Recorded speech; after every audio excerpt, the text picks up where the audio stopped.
యెషయా 51, 11, 12 వచనాలు ధ్యానం చేసుకుందాం. దుఃఖమును నిట్టూర్పును తొలగిపోవును, నేనే మిమ్మల్ని ఓదార్చువాడను. యోహాను సువార్త 20:15 వచనంలో, తెల్లవారుజామునే ఒక తోటలో ఒక స్త్రీ ఏడుస్తూ ఉంది.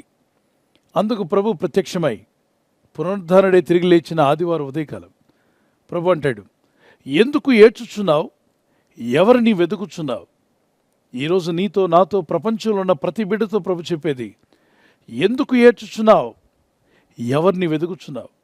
నువ్వు ఏడవడానికి గల కారణం ఏంటి? నువ్వు ఎవరిని వెతుకుచూ ఏడుస్తున్నావు? మనం ఎందుకు ఏడుస్తున్నామో ఆయనకి తెలుసు.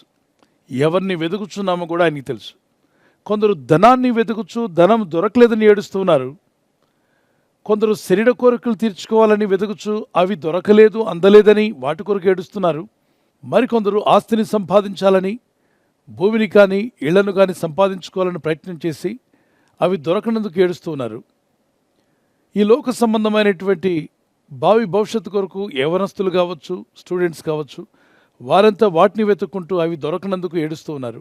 ఉద్యోగం దొరకనందుకు కొందరు ఏడుస్తుంటే, వ్యాపారం ముందుకు సాగట్లేదని ఏడుస్తున్నవారు మరికొందరు. నేను అనుకున్నవి సాధించలేకపోతున్నాను ఏడుస్తూ ఉంటే, మరికొందరు నా కలలు నెరవేరలేదే అని ఏడుస్తూ కూర్చున్న వారు ఎంతోమంది. ఈ లోకంలో ప్రభు ప్రతి వ్యక్తిని అడుగుతున్నాడు, ఎందుకు ఏడ్చుచున్నావు?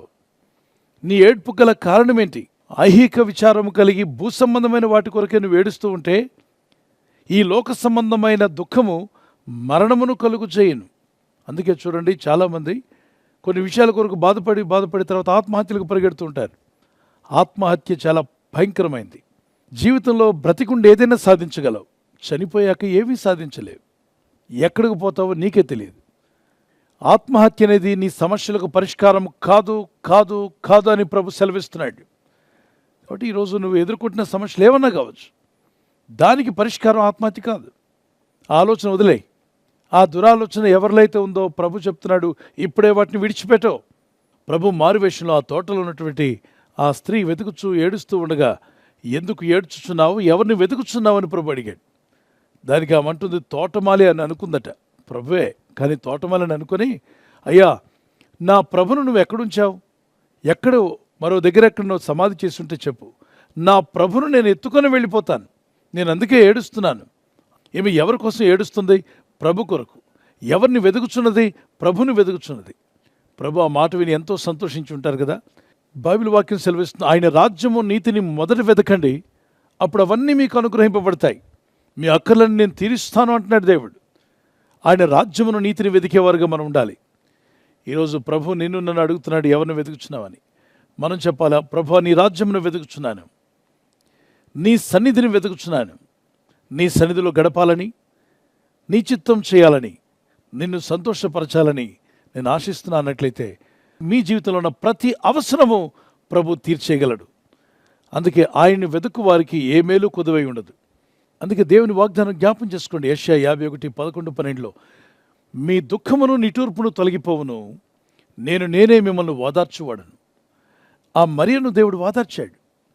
ఆఖరికి ప్రభు పిలిచాడు మరియా అని. వెంటనే ఆమెకి ఎక్కడ లేని ఓదార్పు కలిగింది. రబ్బుని, నా ప్రభువా, బోధకుడా, రక్షకుడా అని ప్రార్థించి, మీరేనా? మీరు కాదనుకున్నాను. ఆమె దుఃఖం క్షణంలో ఎగిరిపోయింది. ఎక్కడ లేని ఆనందంతో, సంతోషంతో నింపబడింది. మీలో అనేక మంది దుఃఖంతో, నిట్టూర్పుతో ఉన్నటువంటి నా సహోదర సహోదరి, ఈ వాగ్దానం పట్టుకొని ప్రార్థించండి.